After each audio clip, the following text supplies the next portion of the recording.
Hello friends, IBM is here with another episode of Learning Physics, and I want to take you to Quantum Physics Part 2. I want us to go to solve the past paper questions of quantum physics. This is Part 2.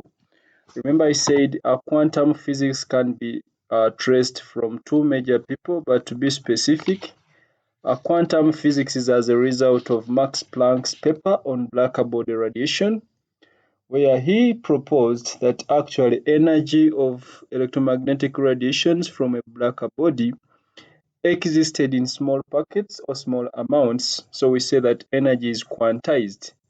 According to Max Planck, energy was not taking on any random values, but energy was taking on values which were multiples of a certain value.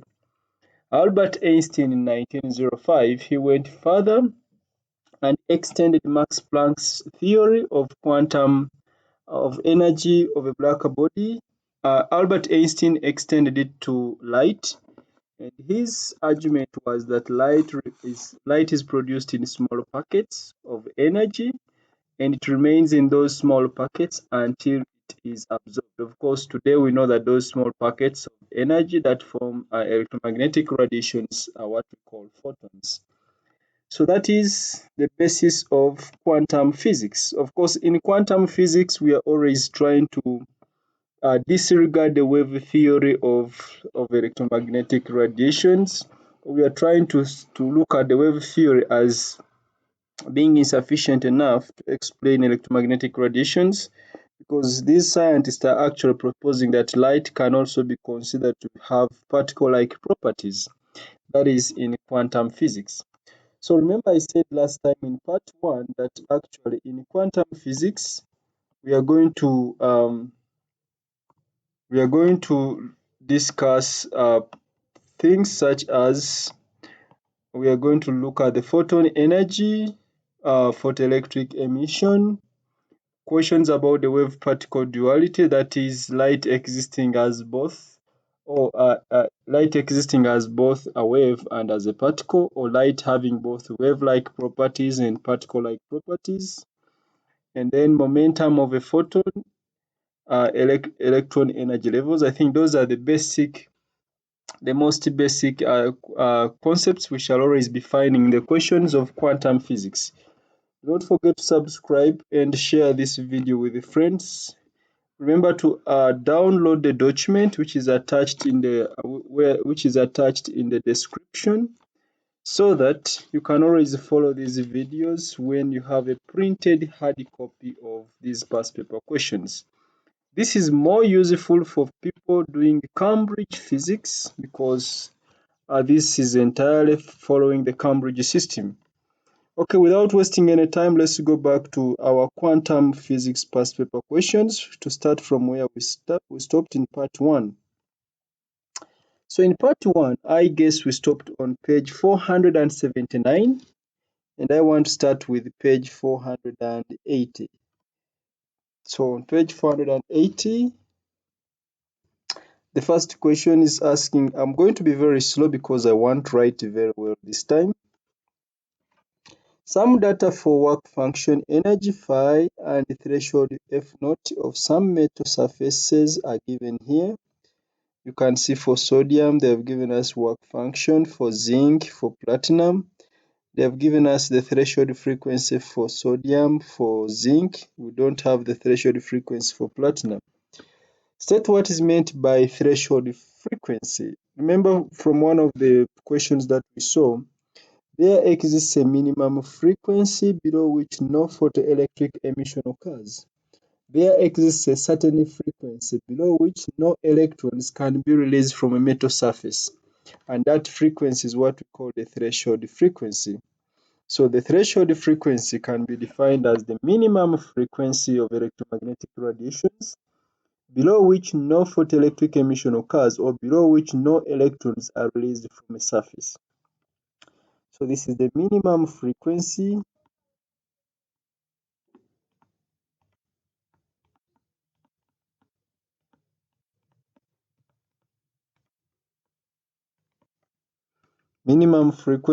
of electromagnetic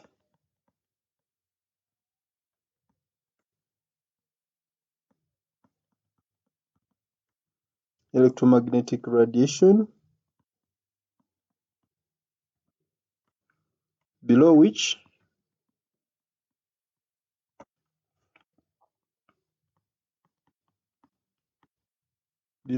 no electron is released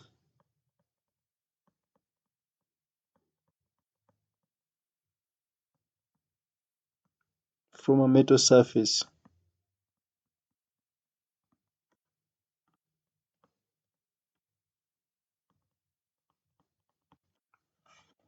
Minimum frequency of electromagnetic radiation below which no electron is released from a metal surface, or the minimum frequency of electromagnetic radiation below which no photoelectric emission occurs.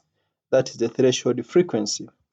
Calculate the threshold wavelength, the threshold frequency for platinum. We notice that it was not given, but remember energy of electromagnetic radiation is given by HF. There is a certain minimum energy of electromagnetic radiation which is required to emit an electron from a metal surface, and that minimum energy is called the work function. And we know that the work function energy is going to be H times F naught, where F naught is the threshold frequency. So F naught is going to be equal to the work function divided by H. We simply substitute. The work function has been given as 9.0 times 10 power negative 19. It is times 10 power negative 19. Planck's constant is 6.63 times 10 power negative 34. So that is, when I press my calculator,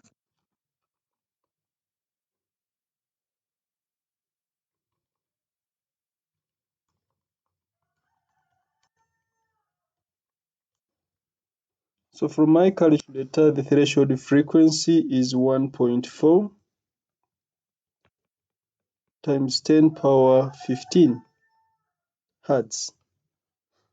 Electromagnetic radiation having a continuous spectrum of wavelengths between 300 nanometers and 600 nanometers is incident in turn on each of the metals listed above in that figure. Determine which metals, if any, will give rise to the emission of electrons. So we want to determine which metal, if any, will give the emission of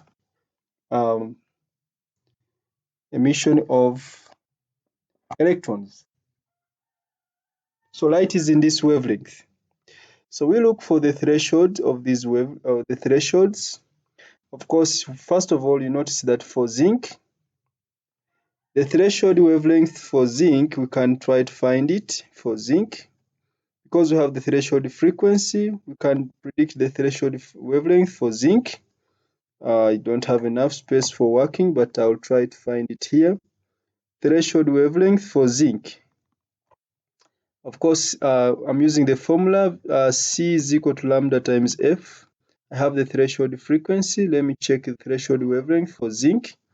So this will be 3 times 10 power 8 divided by the threshold frequency for zinc, which is 8.8 times 10 power 4. So that is 8.8 times 10 power, actually it is 14, not 4, times 10 power 14. I'm going to divide this into I'm going to change it to nanometers. I will say divide by 10 power negative 9 to change it to nanometers. Let me check.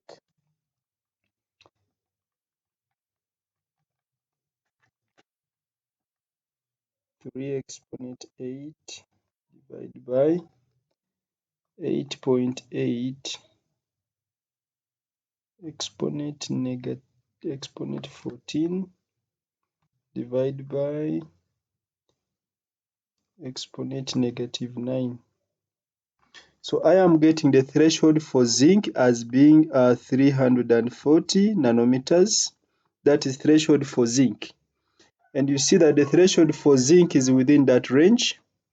So it means there could be, remember, the threshold wavelength is the maximum wavelength above which no photoelectric emission occurs. So you notice that actually for zinc we expect that electrons are going to be emitted because 340 nanometers is actually below is actually the maximum is 340 for zinc, but we have a wavelength of which is less than 340. So that one, it means it will emit. We can check platinum. For platinum, I can check platinum. Platinum, the frequency is 1.4. Let's check. So the threshold for platinum, threshold wavelength is going to be 3 times 10 power 8 divided by 1.4 times 10 power 15 times 10 power negative 9. I'm trying to change it to nanometers. So 3 exponent 8 divided by 1.4 exponent exponent 6. So for platinum, I'm getting approximately, this is approximately 210, approximately 210 nanometers. You notice that 210 nanometers is outside the range. It is not within the range. So we notice that for platinum, we may not expect emission to occur because light, the threshold wavelength is already below. I mean, the threshold wavelength is 210 and it is the maximum. When it is above maximum, there is no emission. So we don't expect emission with the platinum. Then let's check the last one is sodium. Sodium is 5.8.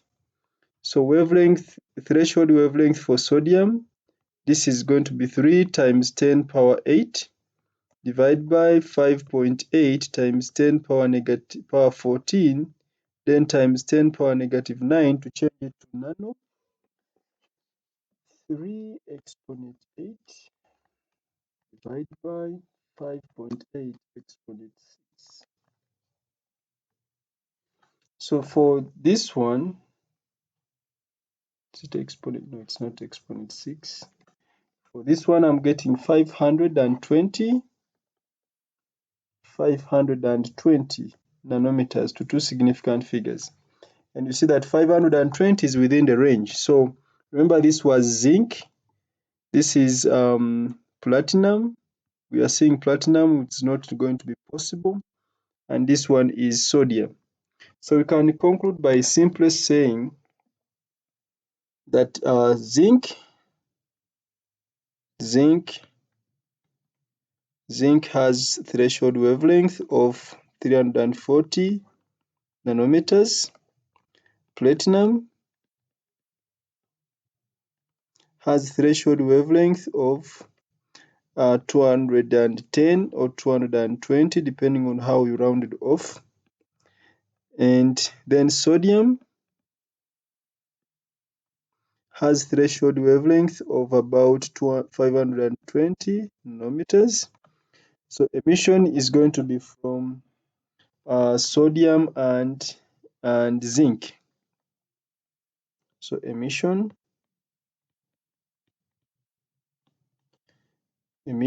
is from sodium and zinc, since their threshold wavelengths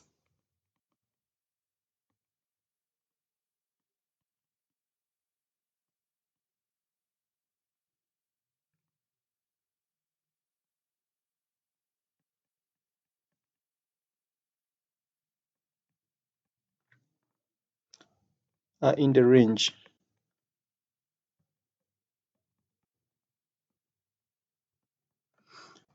Okay, so it means it is sodium and zinc that will emit for us those electrons. When light of a particular intensity and frequency is incident on a metal surface, electrons are emitted. State and explain the effect, if any, on the rate of emission of electrons from the surface for light of the same intensity and higher frequency. This is a common question.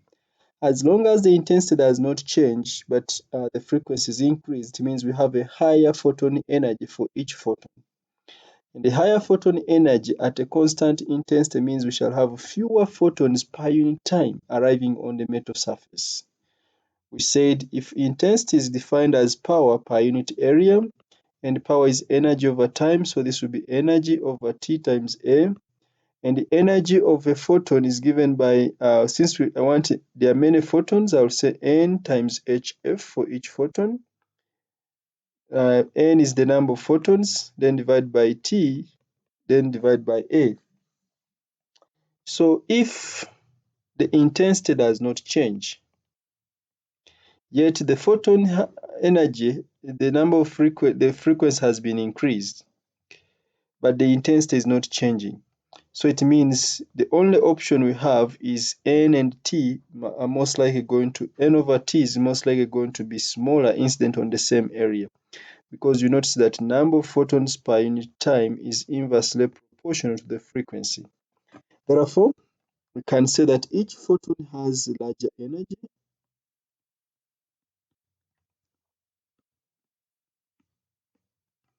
Each photon has larger energy.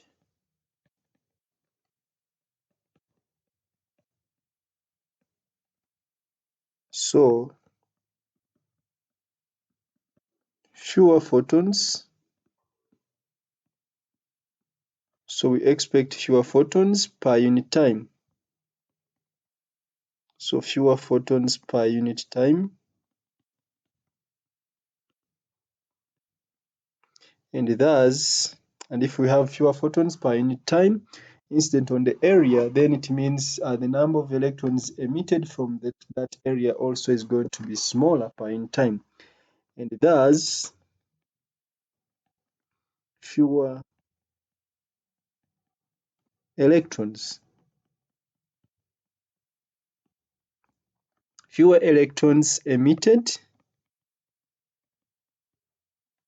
per unit time.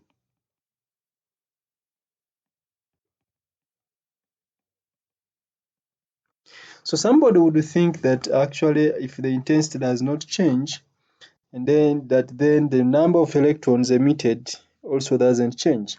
Yes, intensity is the number of photons incident, but we are seeing that if the intensity does not change, and yet the photon energy is now high, we can only have fewer photons incident on a unit area per unit time.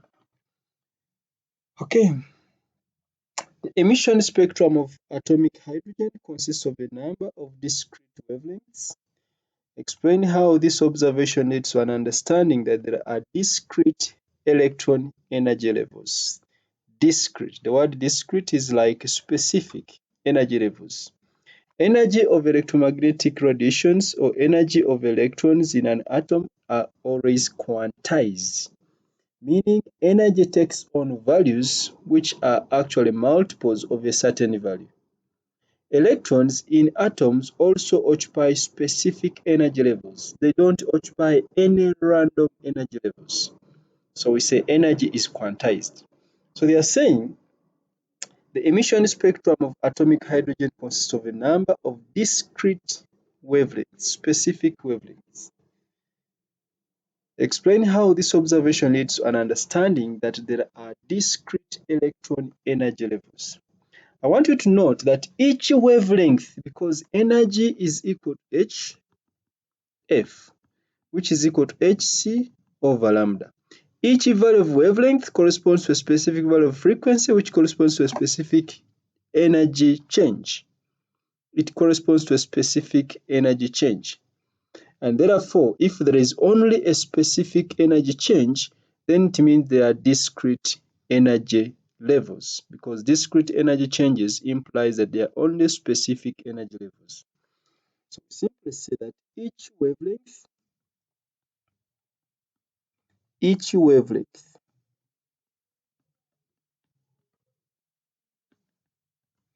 is associated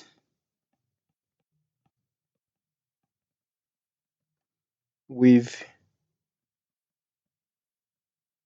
a discrete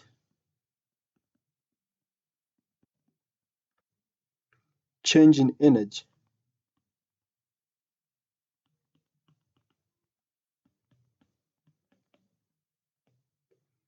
Each wavelength is associated with a discrete change in energy or corresponds to a specific change in energy. And of course, discrete change in energy implies discrete energy levels. Specific changes in energy imply specific levels of energy for electrons in atoms. So discrete energy changes or discrete energy change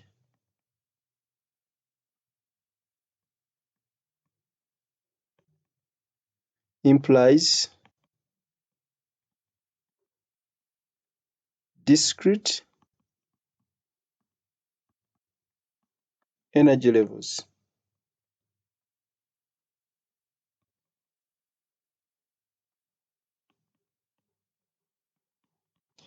Okay, so that's why uh, observation of discrete wavelengths implies that there are discrete energy changes that are possible. An electron can only make a transition from one specific energy level to another specific energy level, emitting a photon of a specific wavelength.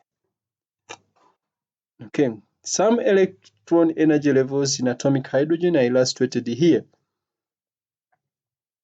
Okay, the longest wavelength produced as a result of electron transitions between two of the energy levels is in the figure is that one there, the longest. On the figure, draw and mark with the letter L the transition giving rise to the wavelength of 4.0 times 10 power negative 6.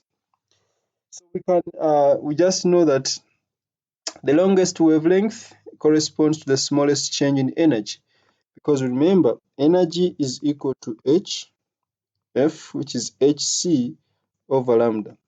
If lambda is longest, the change in energy is going to be smallest. And the smallest change in energy, I think, is from negative 0.54 up to negative 0.85. You can check with your calculator. The smallest change in energy is the difference between negative 0.54 and negative 0.585. So I'll label this as L. The smallest change in energy corresponds to uh, the smallest change in energy corresponds to the longest wavelength, or the smallest frequency. Then draw and mark with the letter S the transition giving rise to the shortest wavelength. When the wavelength is shortest, energy must be maximum. So the maximum change in energy is between I think it is between negative 0. Why can't I use a ruler? And I make my work look very neat.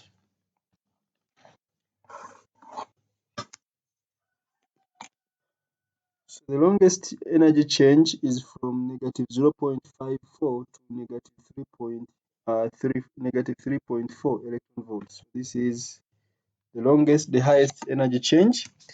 And I say the highest energy change corresponds to the highest frequency, which corresponds to the shortest wavelength. And I will call this one S as required.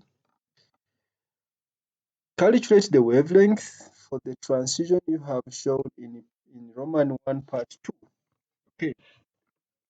So we want the wavelength. So energy or change in energy is going to be equal to Hc divided by wavelength, which implies that the wavelength is going to be Hc over that change in energy.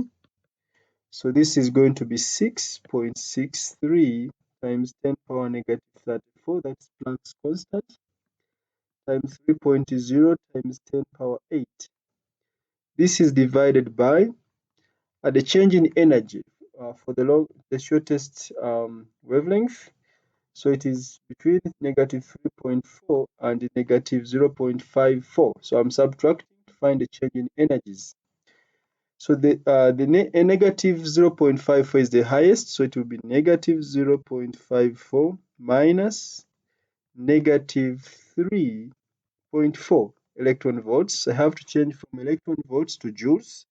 So I multiply this by 1.6 times 10 power negative 19 to change it to joules. So when I press my calculator, I'll just press the calculator.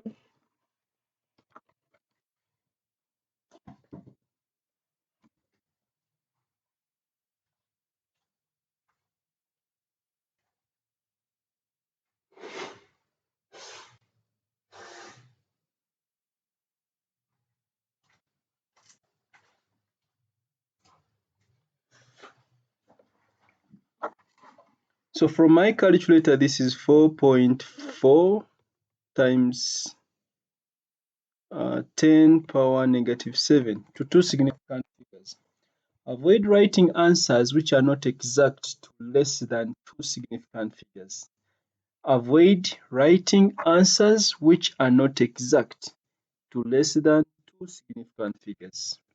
Unless the answer is just exact the way it appears on the calculator and it is less than two significant figures, but if it is not exact, you are rounding off, make sure it is a minimum of two significant figures, apart from uncertainties in AS.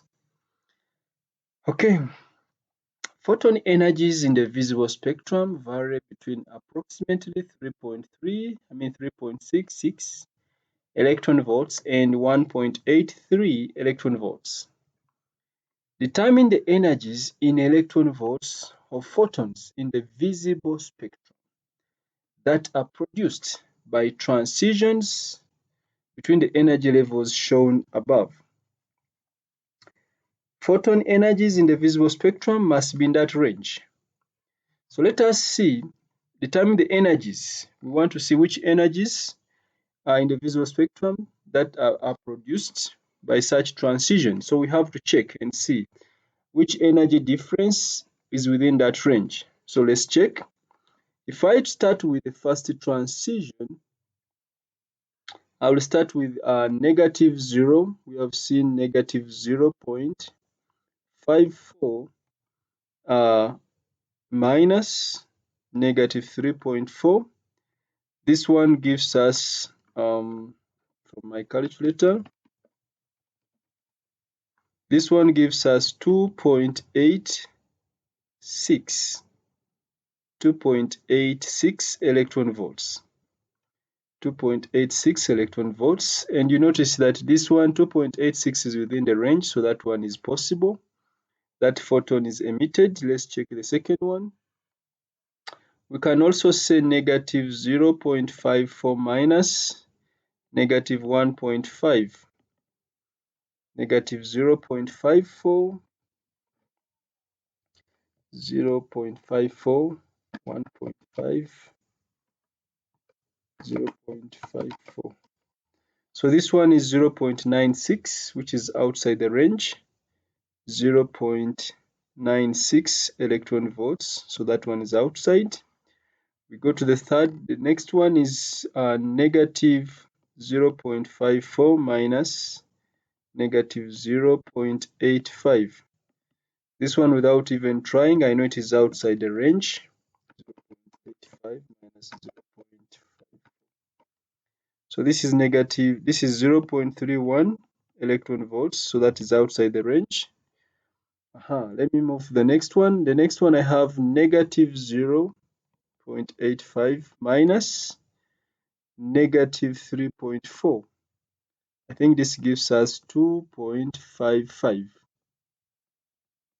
electron volts. You see it is within that range, so that one is possible. We can still have negative 0.85 minus negative 1.5. Of course, this one is obviously not in the range. I can check.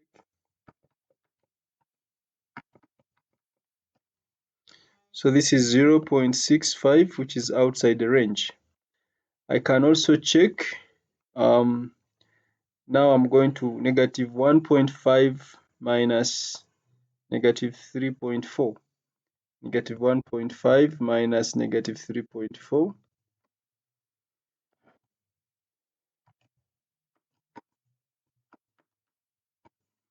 So this is giving me 1.9 electron volts, and you see that this one is in the range. I think I've exhausted all the transitions, and the energies which we need here will be now 1.9 electron volts, because they say determine the energies. So 1.9 electron volts.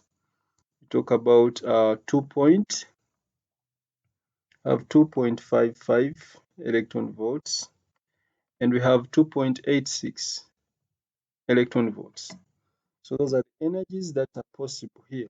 Maybe since the units are given, I will rub off this. 1.9, 2.55, and 2.86 electron volts. So those are the energies in electron volts of photons in the visible spectrum that are produced for those transitions. Okay.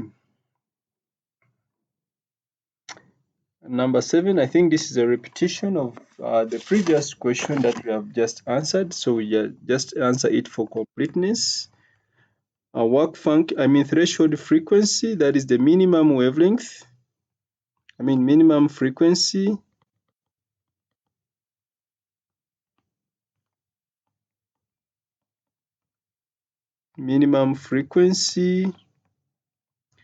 of electromagnetic radiation of photons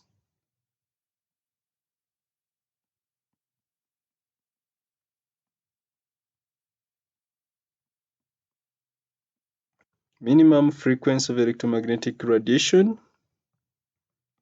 below which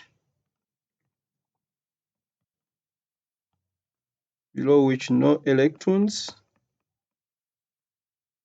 or no electron are emitted, or no electron is emitted from a metal surface.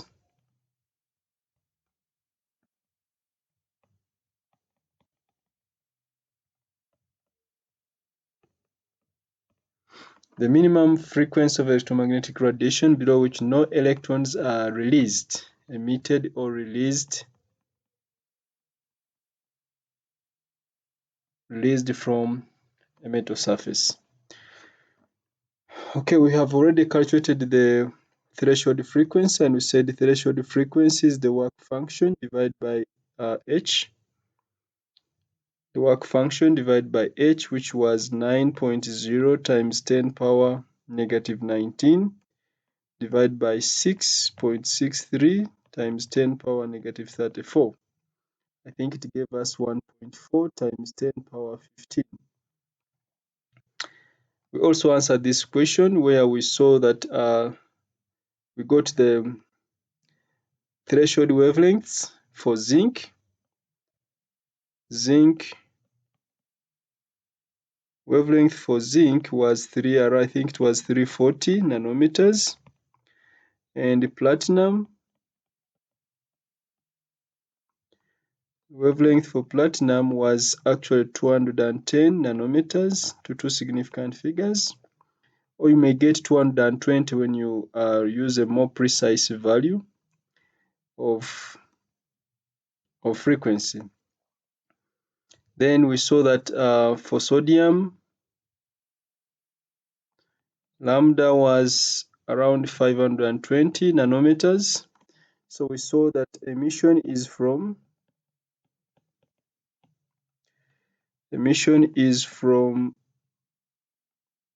sodium and zinc. Since their threshold wavelengths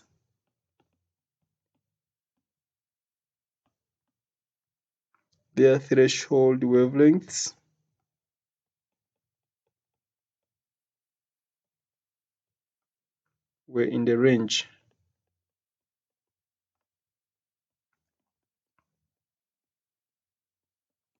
Their threshold wavelengths were in the range required, so that one is fine. Also, we have also just answered the last part of that question where we said when light of a particular intensity and frequency is incident on the metal surface, electrons are emitted. State and explain the effect, if any, on the rate of emission of electrons from this surface for light of the same intensity, higher frequency. Higher frequency means, we said it means each photon energy is higher now. So each photon has larger energy.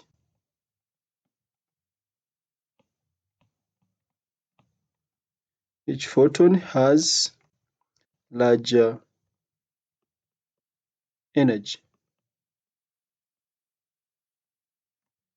So if we have larger photon energy, so we shall have fewer photons per unit time.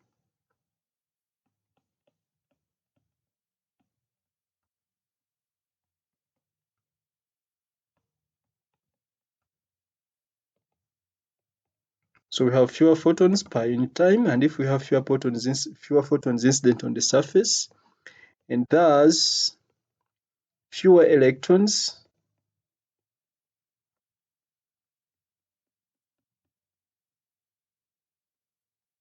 emitted per unit time.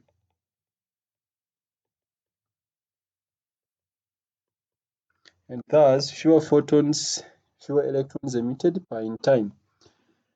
So it means the rate of emission is actually reduced. If we have fewer photons incident on a unit area per unit time, then we shall have fewer electrons. Okay. For a particular metal surface, it is observed that there is a minimum frequency of light below which photoelectric emission does not occur. Remember, that is the threshold frequency. This observation provides evidence for a particulate nature of electromagnetic radiation. In other words, it is providing evidence of light behaving as a particle. State 3 further observations from photoelectric emission that provide evidence for the particulate nature of electromagnetic radiation. Since they have given us the one relating to threshold frequency, we now remain with the 4. The first one, there is no time delay between illumination and emission. That is, emission is instantaneous. No time delay. There is no time delay between illumination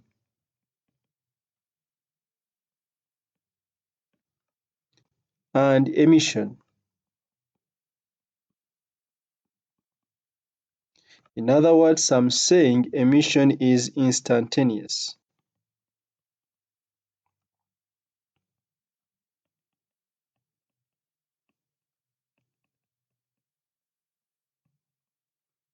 Emission is instantaneous. That's what it means.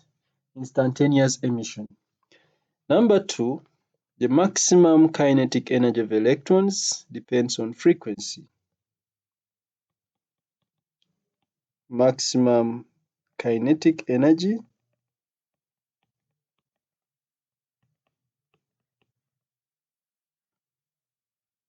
of electrons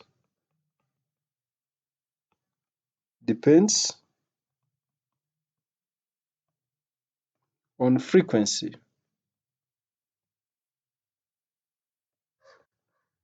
Number 3, the maximum kinetic, so this is number 1, number 2, I will not follow the labeling here because I want to write 4. The maximum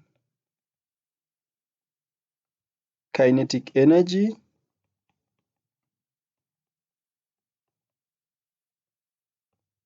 of electrons is independent of intensity.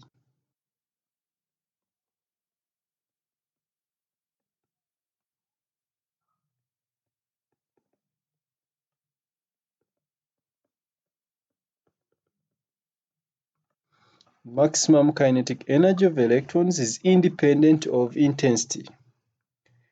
The rate of emission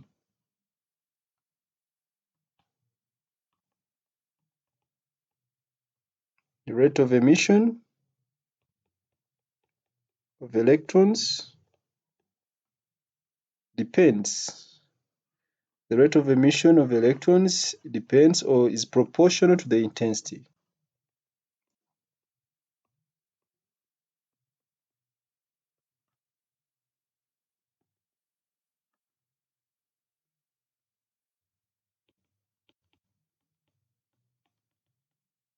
So if we have more photons incident on a surface, we actually expect more electrons to be emitted as long as the photons have high enough energy. That's why I'm saying the rate of emission of electrons is proportional to the intensity.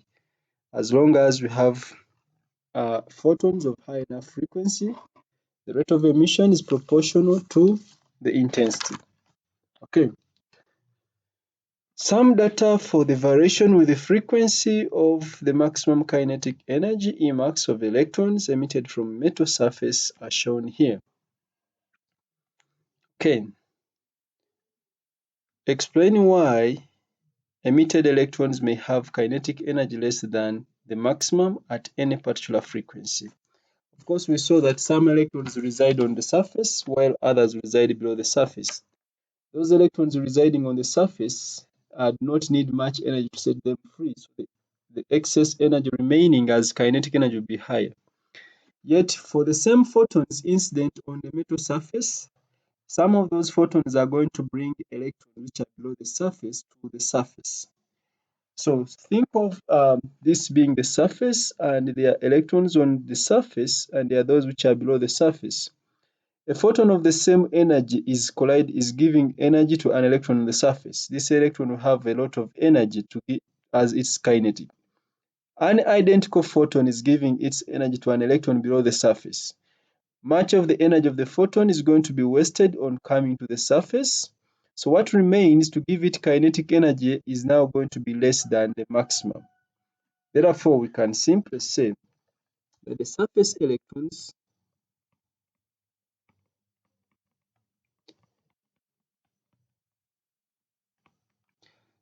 electrons will have maximum kinetic energy.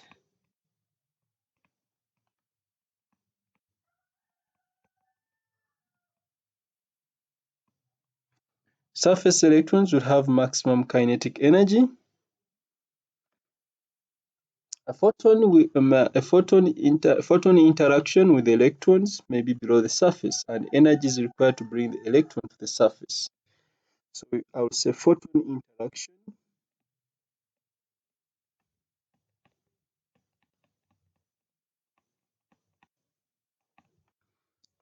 interaction with electron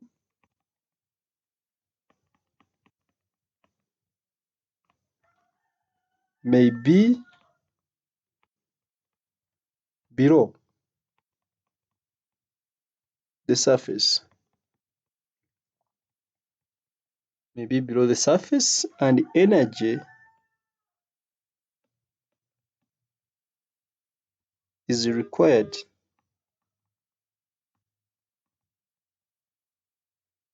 energy is required to bring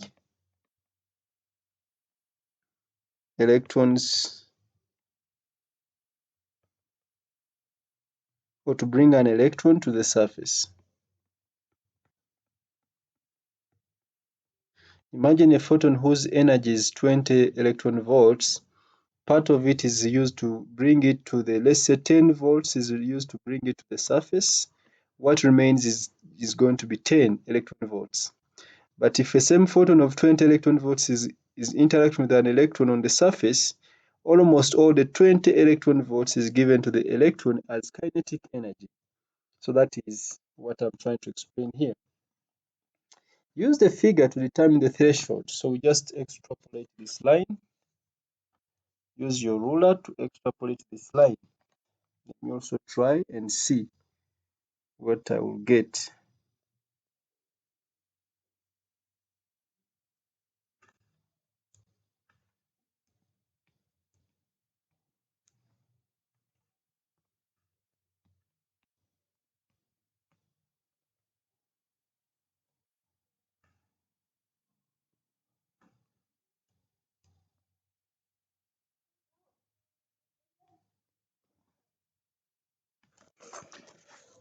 I've tried to to extrapolate the line, and it is here. The scale on the x-axis is 6 minus 0.5, so that is 0.5 divided by 10, 0.05. So this is 1, 2, 3, 4, 5, 6. So this 1 times 6 times 6, I think that is 0.3. That's why I'm adding 0.3 to 5.5, which is 5.8 times 10 power 14. So because this is times 10 power 14. So this was the scale, which is this. There are 6 small squares. I get 0.3 for all these 6 small squares. I add it to 5.5, so the threshold frequency is 5.8. So from the graph, that is 5.8 times 10 power 14. Use the figure again to find the work function energy in electron volts. Work function energy in electron volts. Okay, so of course the work function is going to be equal to H times F naught. Since I've already used the figure to find the threshold frequency, I'll just substitute 6.63 times 10 power negative 34 times 5.8 times 10 power 14.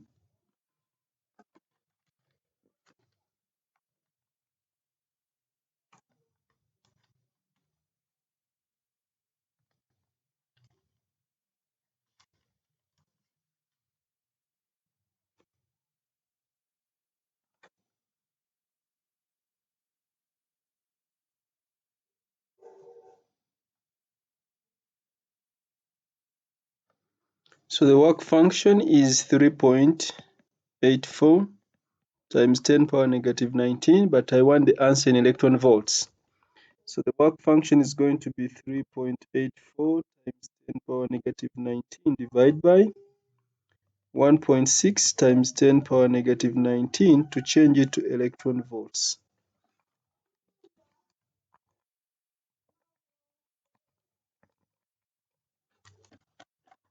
So from my calculator, this is actually 2.4, approximately 2.4 electron volts.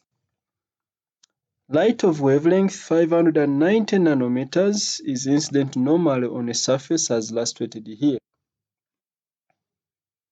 The power of the light is 3.2 milliwatts. The light is completely absorbed by the surface. Calculate the number of photons incident on the surface in 1.0 seconds. Number of photons. Let's first find the photon energy.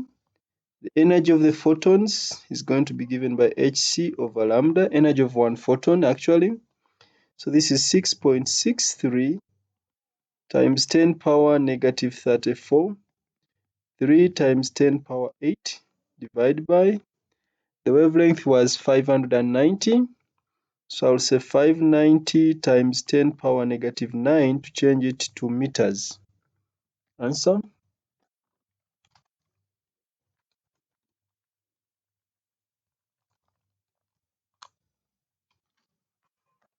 So this gives me 3.37 times 10 power negative 19 joules.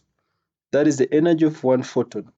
Remember, the power of light is 3.2. Remember, power is equal to energy over time. Power is energy over time, meaning that total energy is going to be power times time. That is the total energy, but we want for 1 second. So total energy is power times time. So it means total energy is going to be this power, 3.2 times 10 power negative 3 times 1 second. That is the total energy. So we want the number of photons. Remember, each photon has this energy, but the total energy is given by that. So number of photons, number of photons, number of photons. Number of photons is going to be equal to the total energy, which is 3.2 times 10 power negative 3, of course, times 1 second, divided by the energy of one photon, which is 3.37 times 10 power negative 19.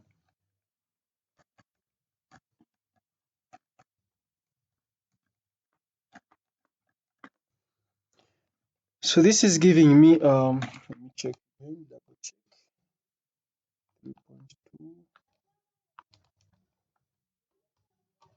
This is giving me 9.5 times 10 power 15. That is the number, there is no unit. Use your answer in A to determine total momentum of the photons arriving at the surface in 1 second. Total momentum. We know that momentum of a photon is equal to h over lambda. So total momentum will be now momentum of a photon times the number of photons. So this will be actually 6.63 times 10 power negative 34 divided by wavelength, which is 5960 times 10 power negative 9. So this is the momentum of just one photon.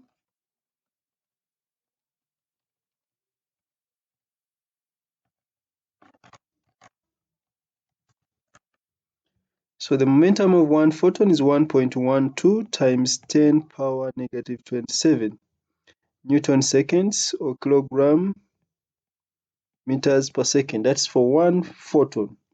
But there are 9.5 times 10 power 15 photons. So I'll simply say that total momentum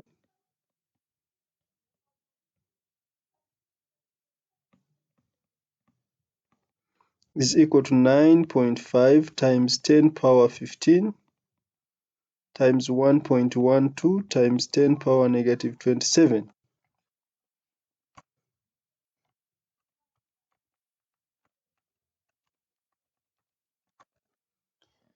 From my calculator, I have this as 1.06 times 10 power negative 11 as the total momentum.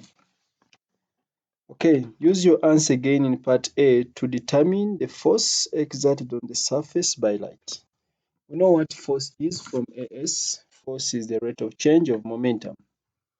So force is equal to the rate of change of momentum. Of course, the total momentum is 1.06 times 10 power negative 11. Of course, the time was in 1 second. So therefore, it means the force is going to be 1.06 times 10 power negative 11 newtons. Okay. A photon of wavelength 6.50 times 10 power negative 12 is incident on an isolated stationary electron. The electron is stationary at first. So the photon is showed there, that wavelength. After the deflected photon, you notice that it has a longer wavelength, 6.8 times 10 power negative 12. The photon is deflected elastically, meaning conservation of momentum and kinetic energy. The wavelength of the deflected photon is now this. Calculate for the incident photon its momentum for the incident photon. So momentum of a photon is h over lambda. H is 6.63 times 10 power negative 34. The wavelength is 6.50 times 10 power negative 12. From my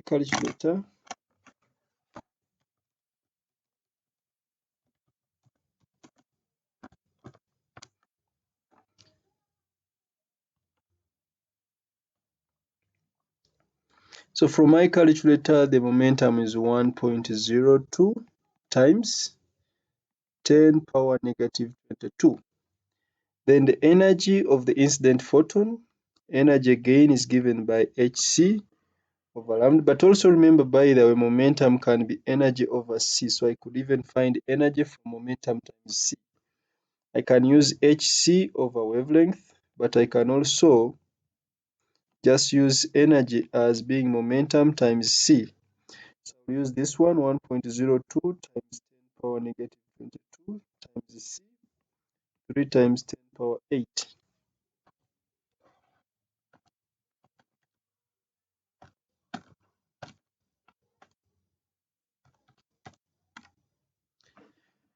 And this precisely gives me energy as 3.06 times 10 power negative 14 joules. You can also use hc over lambda because the wavelength has been given. You can use hc over wavelength because the wavelength has been given. But note that h over lambda is again the same value above in part 1. The angle theta through which the photon is deflected is given by this expression. Change in wavelength is h over mass of the electron times c 1 minus cos theta. Delta lambda is the change in wavelength of the photon, h is the Planck constant, and c is the speed of light in free space. Calculate the angle theta. So we can find a change in wavelength. The change in wavelength, we have this and that, 6.84 minus 6.50 times 10 power negative 12. That is the change in wavelength. Should be equal to h, which is 6.63 times 10 power negative 34. The mass of an electron, 9.11 times 10 power negative 31. The speed of light, 3 times 10 power 8. Then into brackets,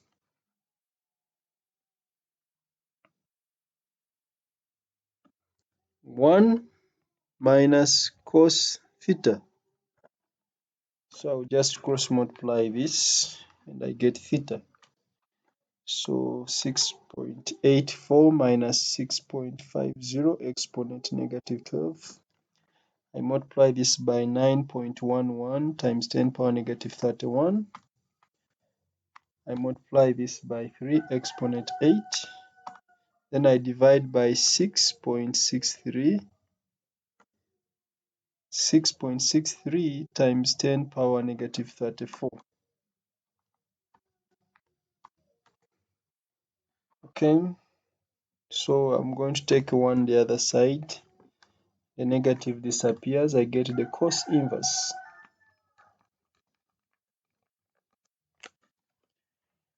So from my calculator, making theta the subject, the cos inverse of theta is giving me theta as 30.7 degrees. Use energy considerations to suggest why delta lambda must always be positive. Why the change in wavelength must always be positive. In other words, it's suggesting that why is the final wavelength after the deflected wavelength longer than the incident wavelength? That is what it means. Of course, it is impossible for the deflected wavelength to be less than the incident wavelength because during scattering, the photon loses some of its energy to the electron. Remember, energy is hc over lambda. If the energy decreases, the wavelength must increase. The photon gives some of its energy to the electron during scattering. So since it loses some energy, and energy is inversely proportional to wavelength, the wavelength of the emergent photon must always be higher, which means the difference will always be positive. So we can say the deflected electron has energy. Deflected electron. The deflected electron has energy. Remember, initially it was stationary, but if it gets deflected, it has energy. And this energy has been derived from the photon. This energy is derived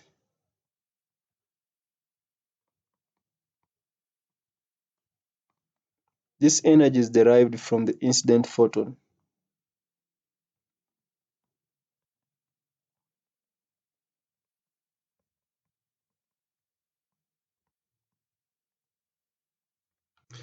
This energy is derived from the incident photon. So the deflected photon has less energy, longer wavelength, so the delta lambda is always positive. The deflected photon has less energy.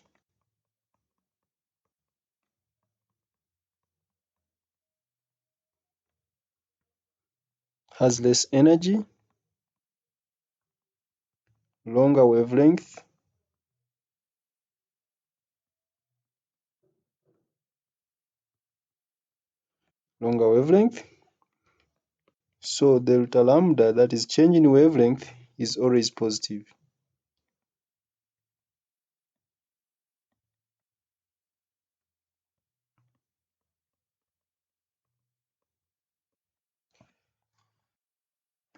The change in wavelength is always positive. Okay. Explain what is meant by a photon. I think by now you are aware that a photon is a packet, a quantum is a packet of energy of electromagnetic radiation.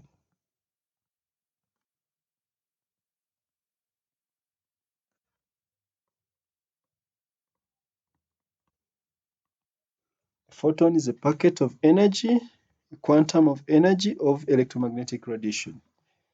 And remember, energy is equal to H times F, Planck's constant times frequency. An X-ray photon of energy 3.06 times 10 power negative 14 is incident on an isolated stationary electron as illustrated here.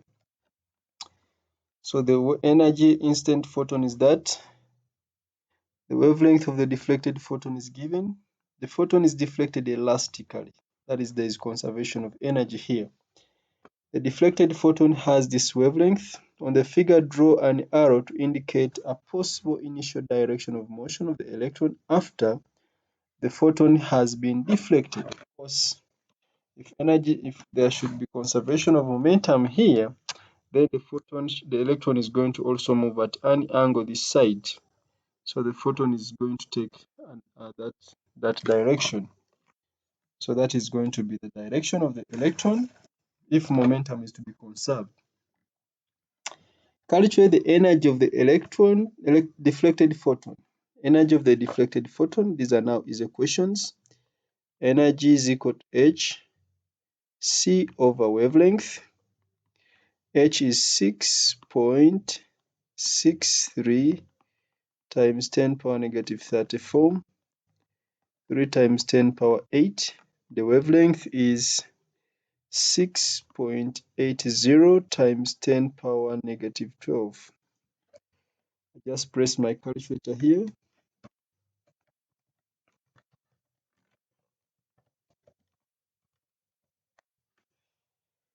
From my calculator, this is 2.93 times 10 power negative 14. Then calculate the speed of the electron after the photon has been deflected. The speed of the electron after the photon has been deflected. So I need the energy of the electron first.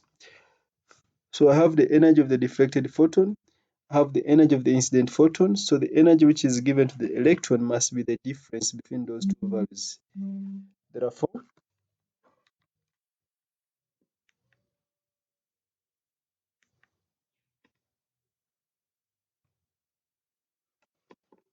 so the energy of the electron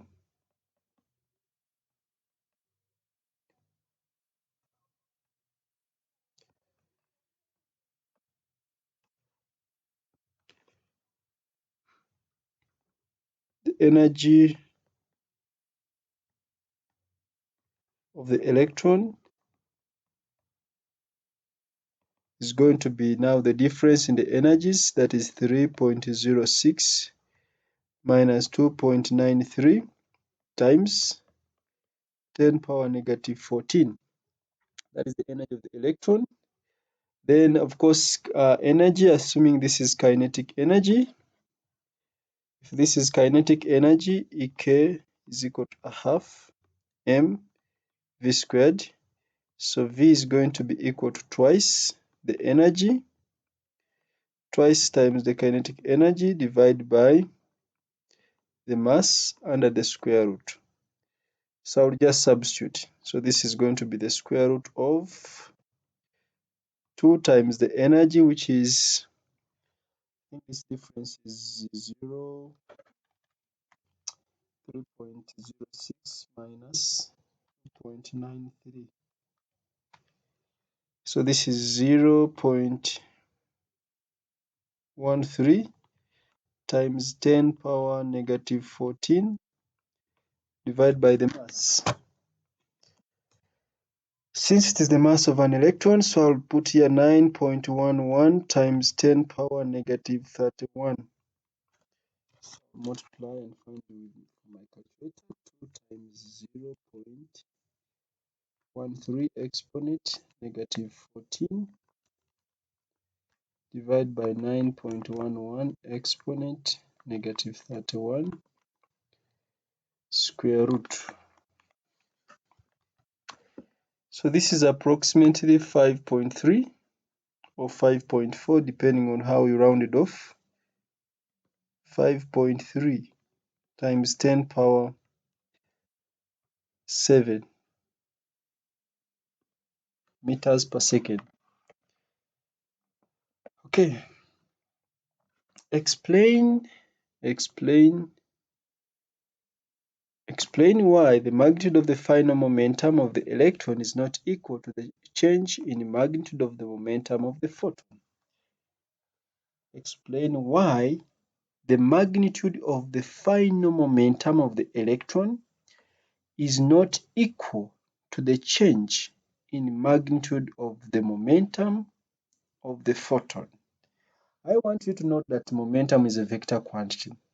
Initially, the photon was moving on the horizontal plane, and after collision, the photon and the electron are moving in two planes actually after collision.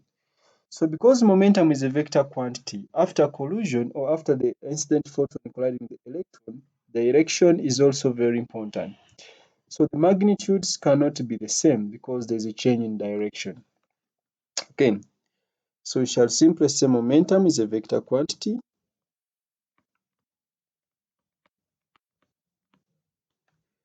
Momentum is a vector quantity.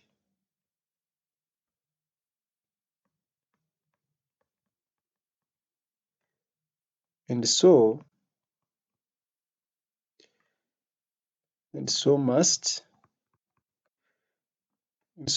consider momentum in two directions.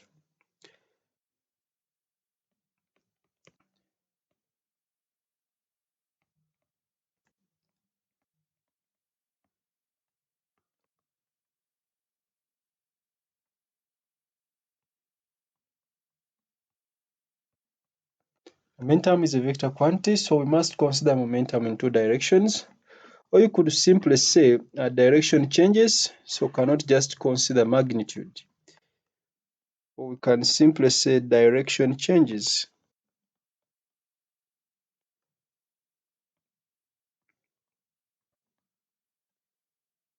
Direction changes, so we cannot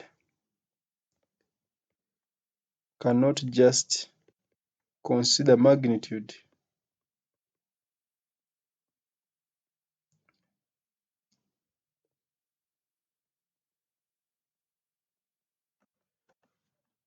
Not just consider magnitude because direction changes. Okay. A beam of light consists of a continuous range of wavelengths 420 to 740 nanometers. The light passes through a cloud of cool glass. That is, the atoms have lower kinetic energy. The spectrum of the light emerging from the cloud of cool gas is viewed using a diffraction grating. Remember, for a diffraction grating, n lambda is equal to d sine theta. Explain why this spectrum contains a number of dark lines.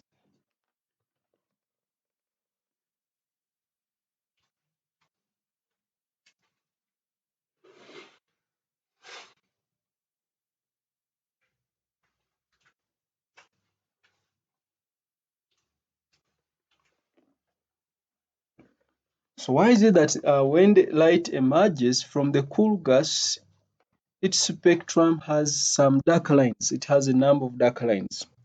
First of all, when light goes through atoms of cool gas, the photons of light that have the right amount of energy required by electrons in the atoms of cool gas, such photons are absorbed. Those photons should have energies which energies are equivalent to two energy levels. So such photons are absorbed by atoms of gas. And the atoms are going to be excited. They have to be de-excited by re-emitting back those photon energies. Emission is random, and the photons can be emitted randomly in any direction. That means only a small part of, or a part of light, a part of the incident light emerges the other side, because the re-emission is going to be random. It is in any direction. So some photons will not be re-emitted in the same direction as the incident light. So such photons will be missing, and these will correspond to the missing wavelengths, which will result into dark lines. So we are saying electrons in gas atoms interact with the photons. Electrons in gas atoms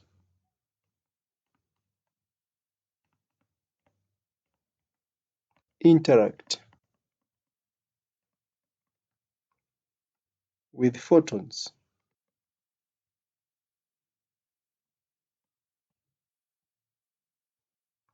Electrons in gas atoms interact with photons.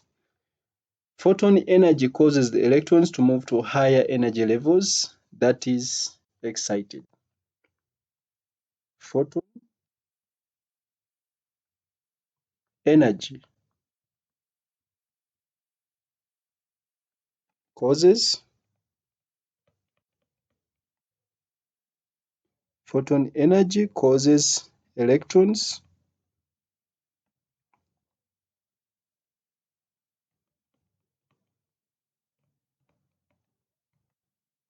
to move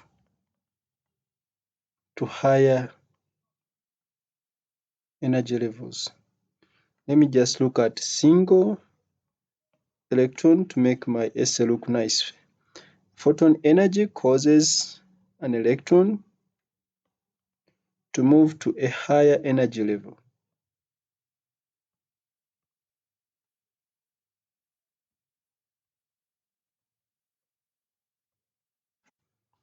Move to a higher energy level.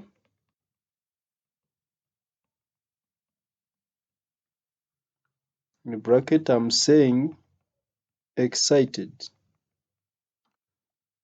The photon energy which is absorbed is equal to the difference in energy of electron energy levels. So the photon energy which has been absorbed, I'll just say photon energy equals to the difference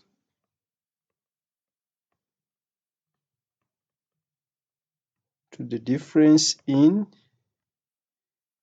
energy of two electron energy levels.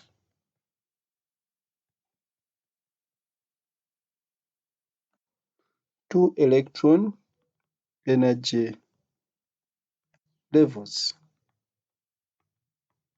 The photon energy which has been absorbed must be having energy which is equal to difference in energy of two electron energy levels. On de-excitation, on electron de-excitation,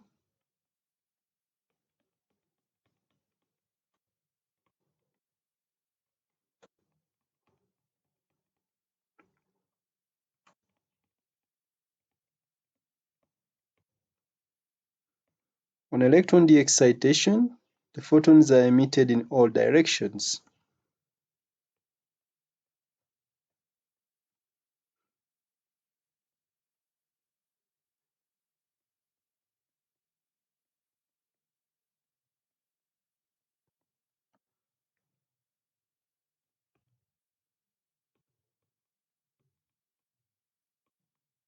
On electron de-excitation, the photons are re-emitted in all directions, so darker lines, or hence darker lines.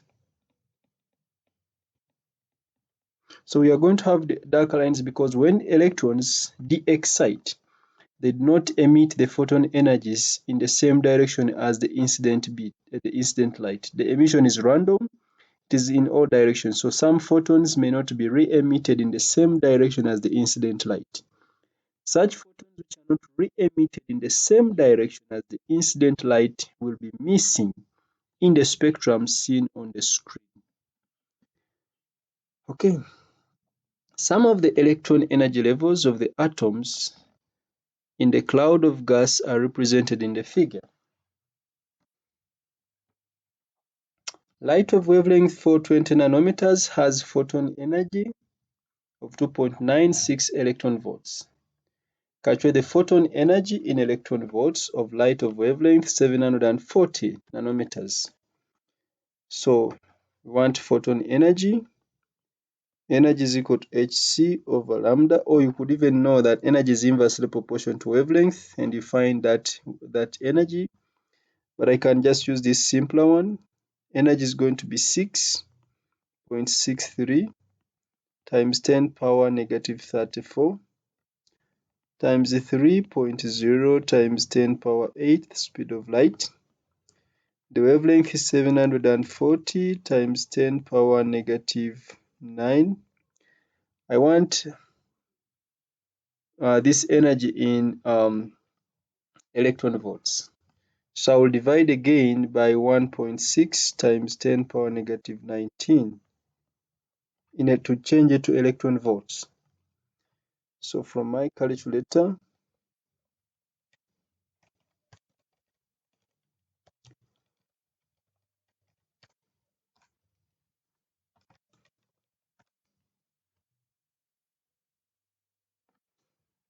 so this is giving me a 1.68 electron volts. Remember, I divided by 1.6 times 10 power negative 19 to change the answer to electron volts from joules. Use data from Roman 1 and your answer in Roman 1 on the figure 11.2 to show on the figure the changes in energy levels giving rise to the dark lines. Okay, so we have to see which energy levels give rise to dark lines. So let's check. We have a photon energy of 1.68. I'll just go on adding 1.68 to the available energy levels to see if I can fall onto any of these energy levels, or I can subtract the energy levels to see if I have those photon energies. So you can check. If I check negative, of course, negative 13 minus n of these is going to be a big difference. Yet you see the photon energy is given at 2.96. We have calculated to 1.68. So I'll not even check 30 with 13. I'll check with 3.4. Negative 3.4 subtracted from negative 1.5. So that is 3.4 minus 1.5. So this is 1.9. 1.9, that is within the range because we have between 1.6 electron volts. This was corresponding to 740 nanometers. And we have 2.96. This was corresponding to 420 nanometers. So we can check the next transition. So this transition is possible because it is within the range. So I'll draw an arrow here. Since it is a darker line, I may even draw it pointing downwards, but the direction doesn't matter because excitation will still lead to de-excitation. So the direction of the arrow does not matter. But normally, since dark lines is absorption, the arrows normally point upwards. Downwards is emission, that is bright lines mostly. I can check the second one. Suppose I say negative 0.85 minus negative 0.85 minus negative 3.4. 3.4 minus 0.85. So this is 2.55. It is within the range, so that is possible.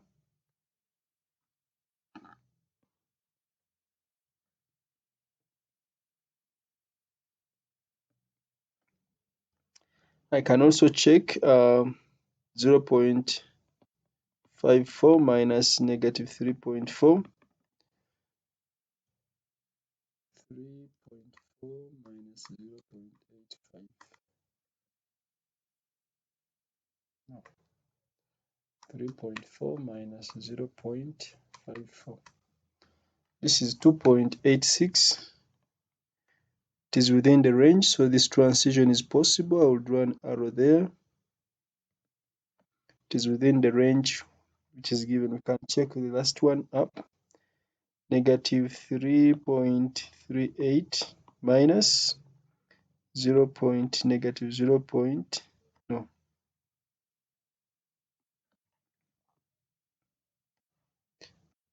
Minus negative 3.4. 3.4 minus 0.38. So this one is 3.02, so that one is outside the range. I can't draw that. When I check the differences between negative 1.5 minus 0.85, it is very small. It is below the range. I check negative 1.5. 1.5 minus 0.54. It is also within the range.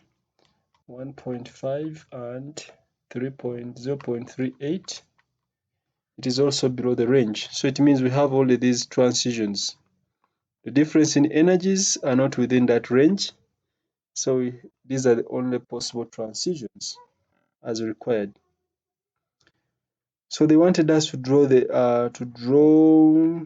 to show on the figure the changes in energy levels giving rise to darker lines. So we have three. Notice how we have arrived at those three transitions. That is the most important part of the learning process. Okay.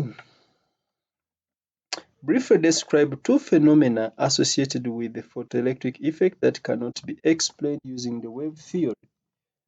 So this is now phenomena explained by the particle theory, which there are five. We said instantaneous emission.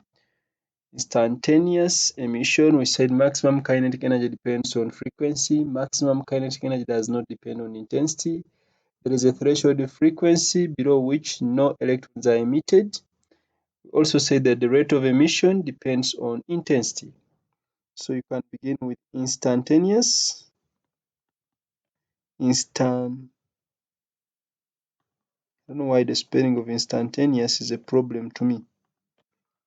Instantaneous.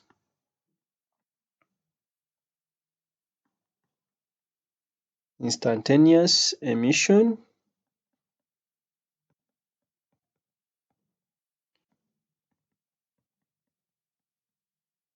of electrons. That one is not explained by the wave theory. Then maximum kinetic energy. Maximum kinetic energy of electrons depends on frequency. That one is not explained by the wave theory. Then maximum, we write in full, maximum kinetic energy of electrons does not depend on intensity.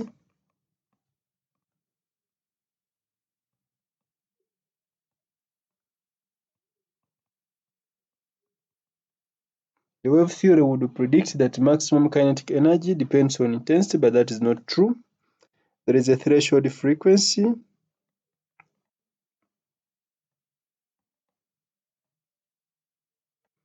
There is a threshold.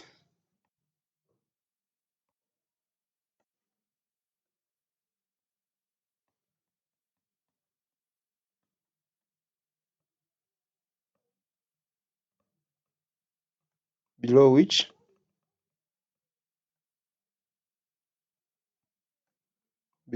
no electrons are emitted.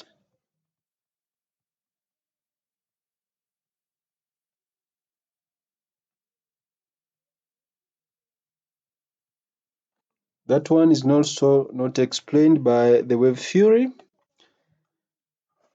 Of course, the rate of emission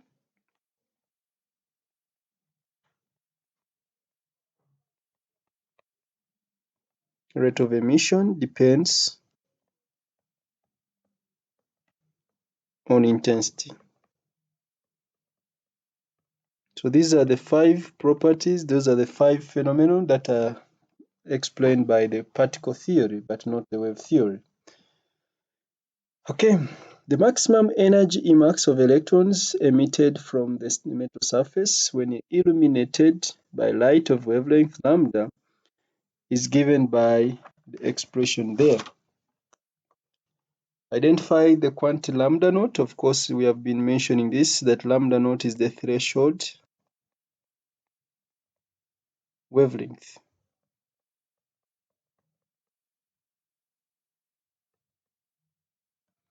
Threshold wavelength, or the wavelength which corresponds to a threshold frequency.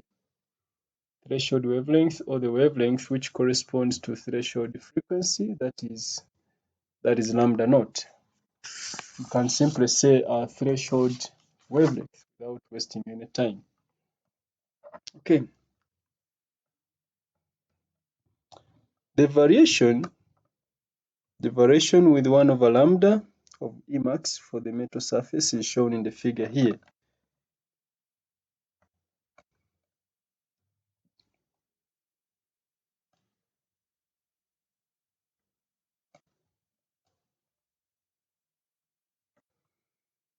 Use the figure to determine the magnitude of lambda naught.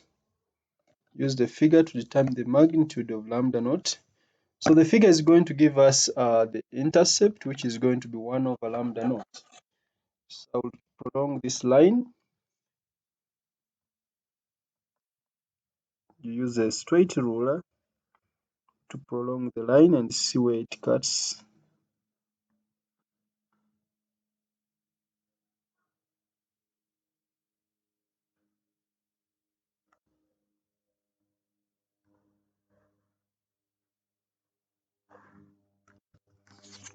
So with my rule I have tried, and I think it is around here.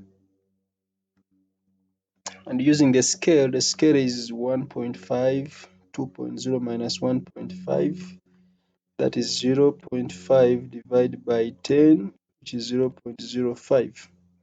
1, 2, 3, 4. So this should be 2.2. So 1 over lambda naught from the graph is 2.2 times 10 power 6. We want lambda naught, which is the threshold. We want the threshold wavelength, lambda naught.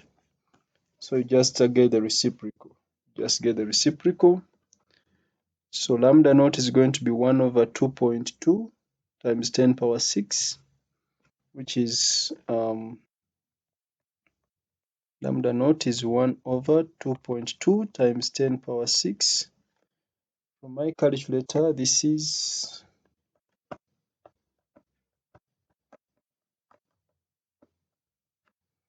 4.5 times 10 power negative 7.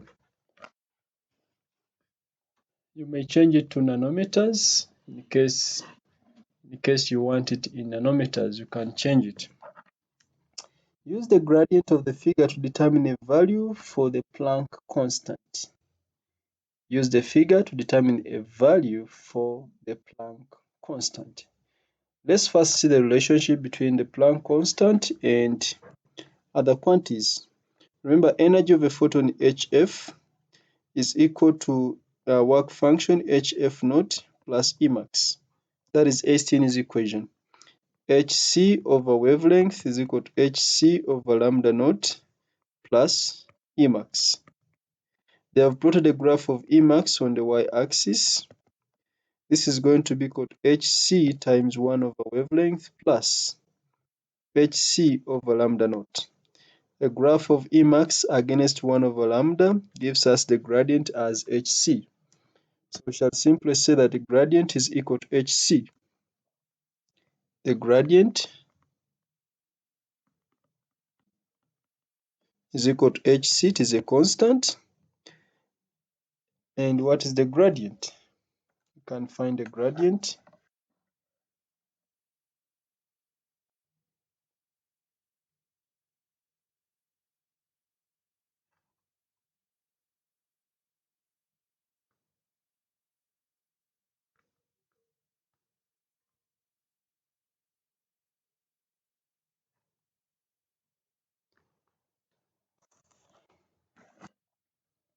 So I'll just choose 2 points from the graph, which are easy for me to read. I can take this one is 3. Then I'll take this one is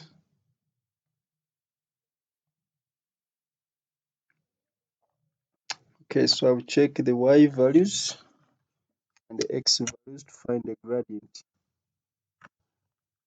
So the y's, we have 2.9 on the y-axis. I guess it is 2.9 minus this other value at 3,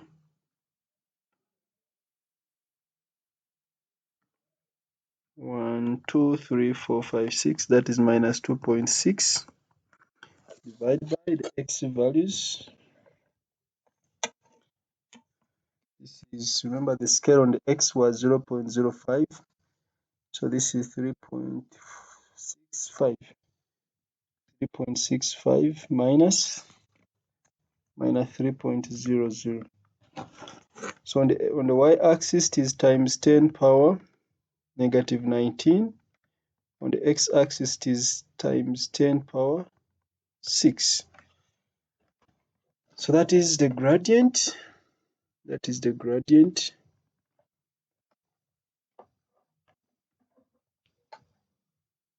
You can also check yours. So gradient, this is going to be 2.9 minus 2.6 times 10 power negative 19 divided by 3.65 minus 3.0 times 10 power 6. So 2.9 minus 2.6 divided by 3.65 minus 3.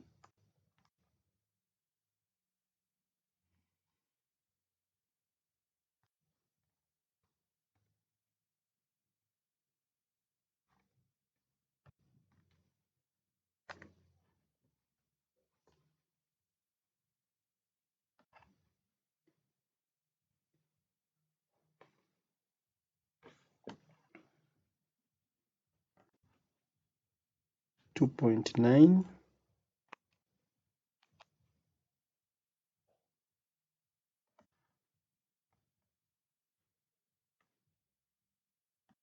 2.6 3.0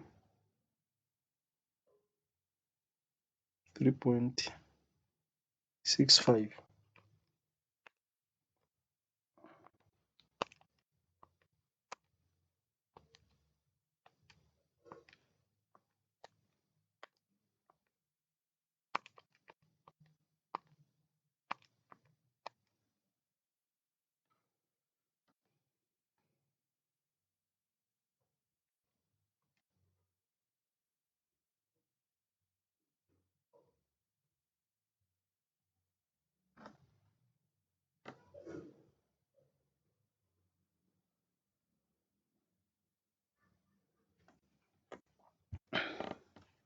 Am I reading this wrongly? Let me repeat again.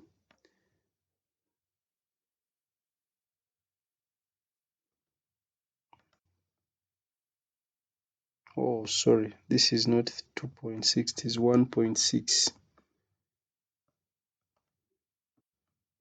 So this is 1.6, not 2.6. This is 1.6, so sorry about that.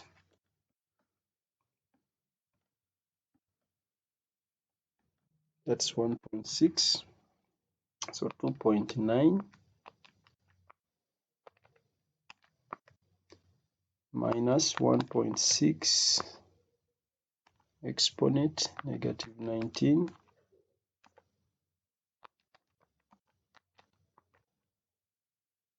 divided by 3.65 minus 3. So this is giving me 2.0 times 10 power 25, negative 25. So that is the gradient, but that's not the answer. I want h. So h is going to be the gradient divided by c. 2.0 times 10 power negative 25 divided by c, which is 3.0 times 10 power 8. So I press my calculator here.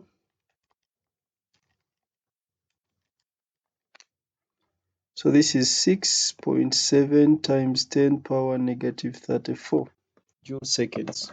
Okay, sorry for delaying on that. The metal surface in bead becomes oxidized. Photoelectric emission is still observed, but the work function energy is increased. On the figure,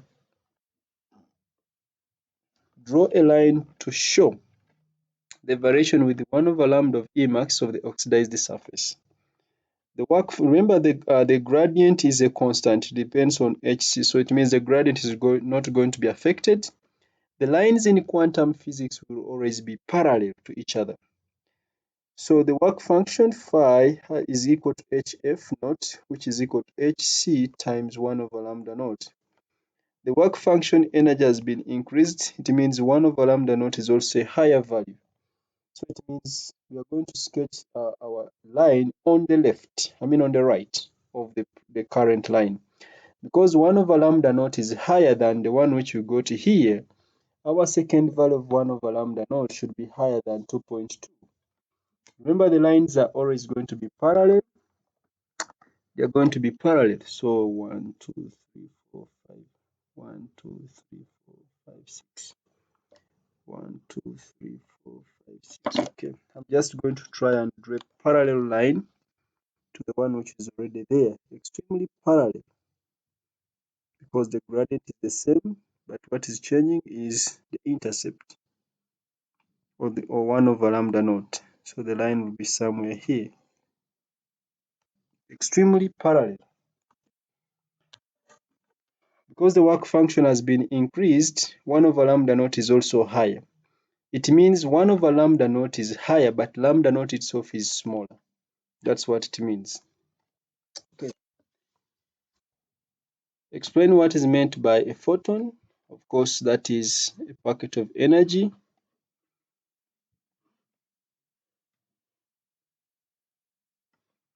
Packet of energy of electromagnetic radiation.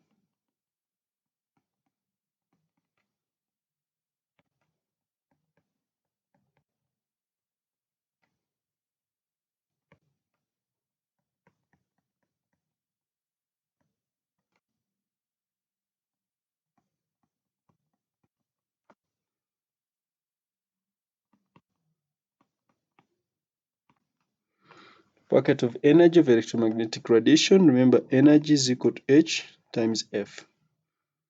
By reference to intensity of light, state one piece of evidence provided by the photoelectric effect for the particulate nature of light. Provided by the photoelectric effect. Just one evidence. By reference to the intensity. We are specifically referring to the intensity. So we know that maximum kinetic energy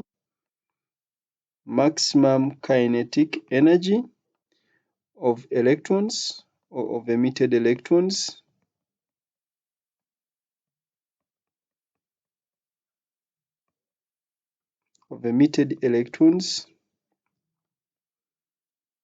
is independent of intensity.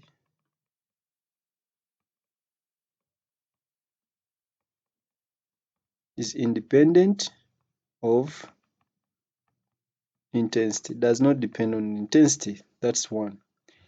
Two, there is no emission of electrons below the threshold as long as the threshold frequency, or as long as the photon energy is less than the work function, or there is no emission of electrons below the threshold frequency regardless of the intensity. There is no emission of electrons below the threshold frequency regardless of the intensity. No emission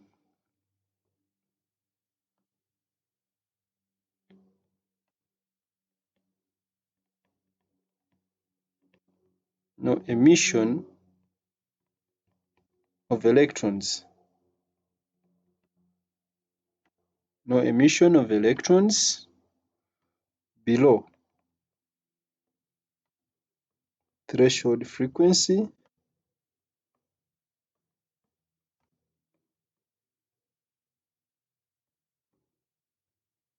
there is no emission of electrons below threshold frequency regardless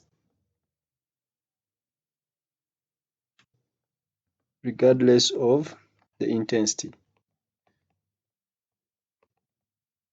As long as the frequency of the photons is less than the threshold frequency, even if you vary the intensity, even if you increase the intensity, there will be no emission of electrons. That's what it means. Okay, describe the photoelectric effect. What do we mean by photoelectric effect or photoelectric emission?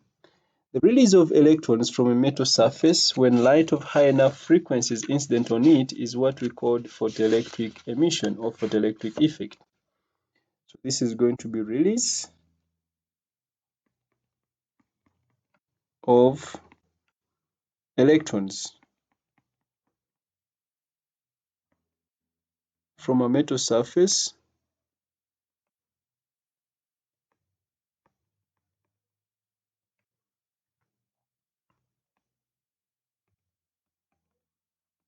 when electromagnetic radiation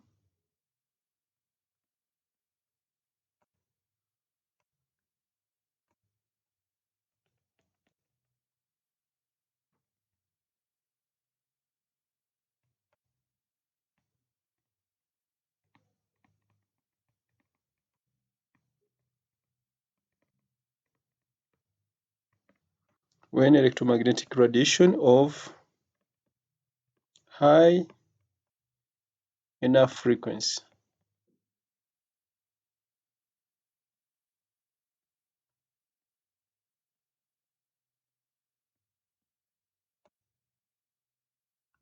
is incident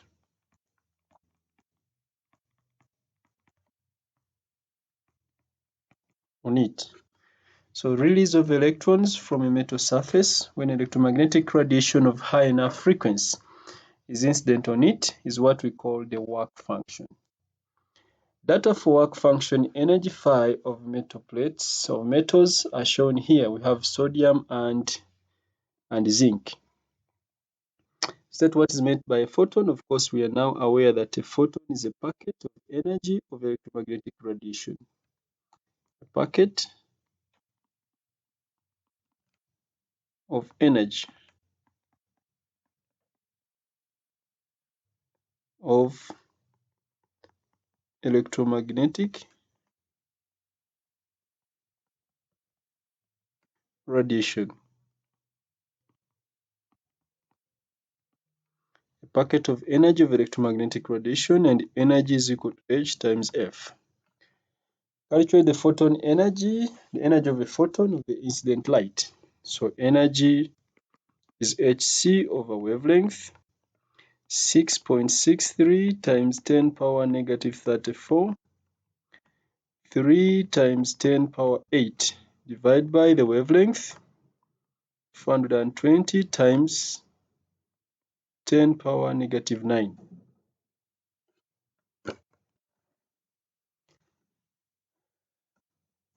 So this will be 4.7 times 10 power negative 19 in joules. State whether photoelectric emission will occur from each of the metals. Sodium, we see the work function is 3.8. Power negative 19. Zinc, remember work function is the minimum energy of electromagnetic radiation below which no radiation, no electrons will be emitted. So you see sodium is 3.8 and the energy of the photon is above it. So we say yes. So here this is yes. Reason because the energy of the photon,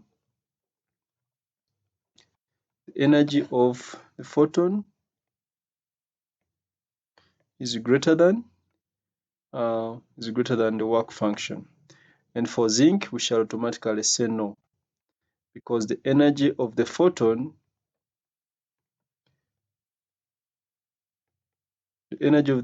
which is this, is actually less than the work function. So if the energy of the photon is less than the work function, we don't expect photoelectric emission to occur. Okay. State 3 pieces of evidence provided by the photoelectric effect for a particulate nature of electromagnetic radiation. Particulate, that is easy. I said there are 5. Number 1, we can talk about instantaneous. Instantaneous emission. Instantaneous emission, we say this means there is no time delay between illumination and emission. Instantaneous emission of electrons. Number 2, we say the maximum kinetic energy of electrons. The maximum kinetic energy of electrons depends on frequency.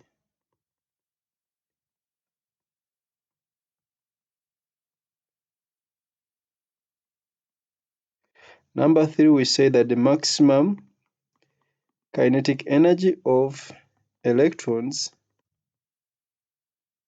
does not depend on intensity. Number 4, we said there is a threshold frequency.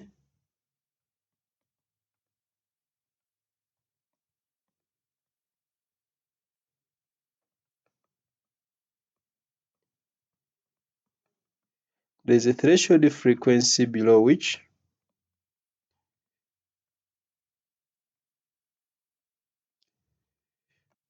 no emission of electrons occurs.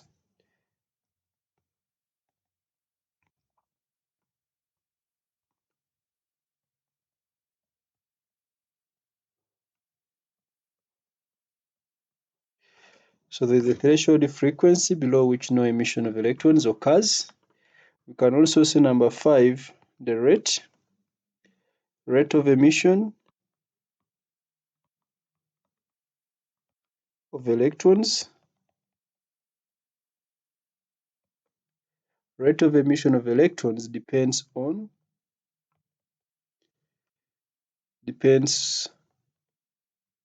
intensity at a constant frequency.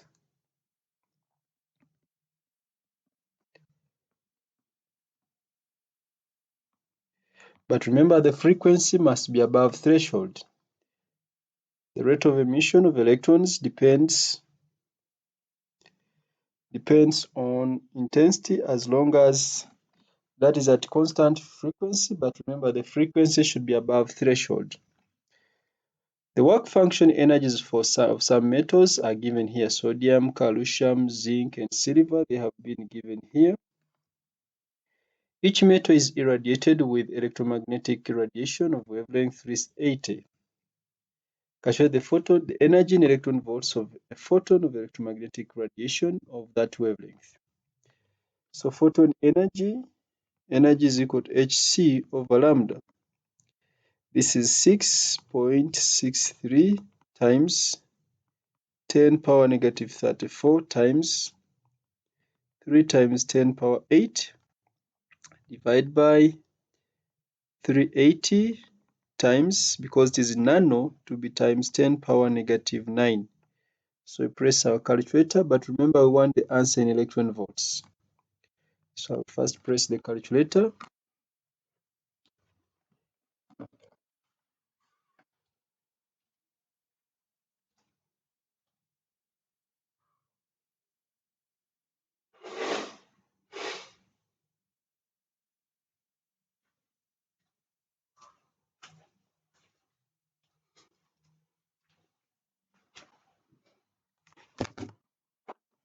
So from my calculator, the energy is 5.23 times 10 power negative 19, and this is in joules. So I divide this by changing into electron volts. So this will be 5.23 times 10 power negative 19 divided by 1.6 times 10 power negative 19.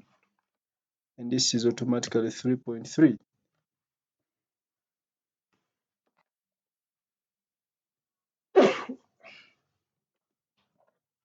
Determine which metals will give rise to the emission of photoelectrons. Explain your answer. So let's check.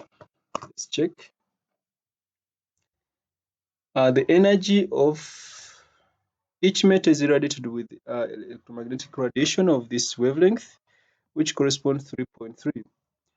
We check. You notice that the energy of the photon must be above the work function for emission to occur. So 3.3 is less than 4.3, so that one will not occur. It is less than 3.6, that one will not emit. But 3.3 is greater than 2.4 and it is greater than 2.9. So sodium and calcium will emit because the energy of the photon is above their work functions. So here we have sodium and calcium. Sodium and calcium, because for emission to occur,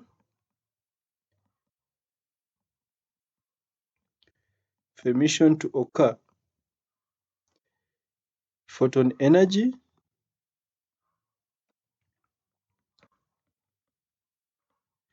must be greater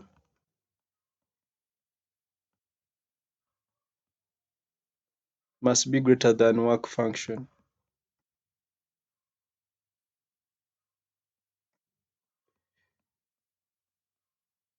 And we see that the photon energy is greater than the work function of sodium and calcium.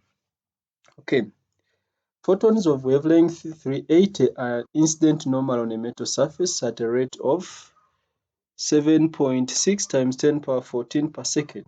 That is number of photons per second. All the photons are absorbed in the surface and no photoelectrons are emitted.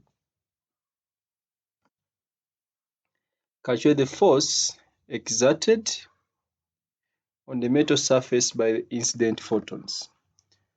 Remember, force is going to be the rate of change of momentum. Force is going to be the rate of change of momentum. So we first find momentum of one photon. Momentum of one photon is going to be h over wavelength, which is going to be equal to 6.63 times 10 power negative 34. The wavelength is 380 times 10 power negative 9. I press my calculator.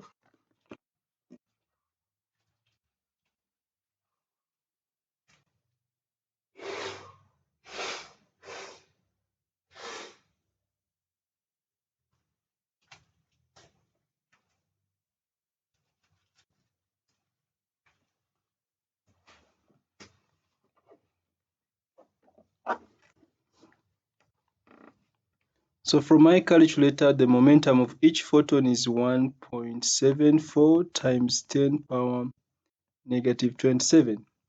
So therefore the force is going to be, remember, it is the change in momentum with time.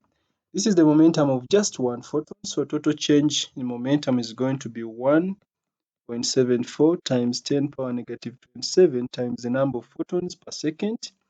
That is 7.6 times 10 power 14.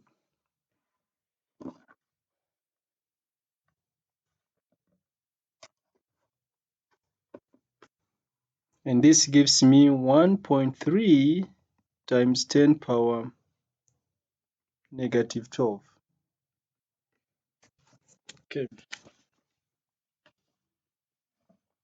State what is meant by photon. Now we are familiar with the photon as a packet of energy of electromagnetic radiation.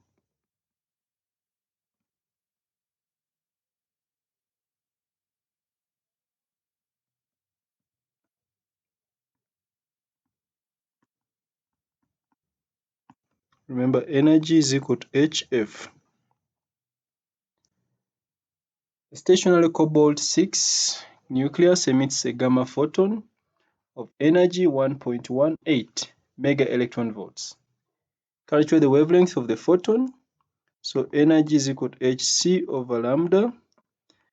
Therefore, the wavelength is going to be the energy, which is 1.18. It is mega. Mega is times 1.6 times 10 power negative 13 to change it to joules.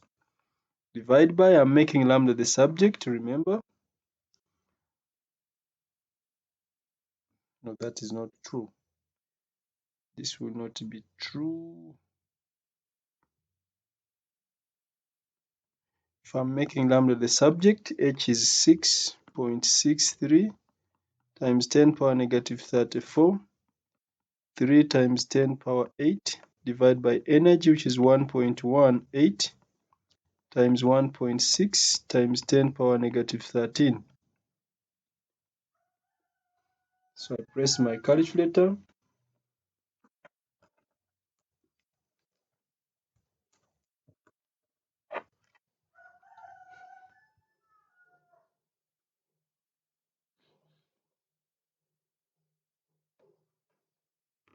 And from my calculator, I get the wavelength as 1.05 times 10 power negative 12. Show that the momentum of the photon is given by that expression. Show that the momentum of the photon is given by that. Remember, momentum can be energy divided by c, or momentum can also be h over lambda, depending on what you want. I'll just use energy over c. So the momentum is going to be equal to 1.18 times 1.6 times 10 power negative 13 divided by 3 times 10 power 8. I press my calculator, 1.18 exponent,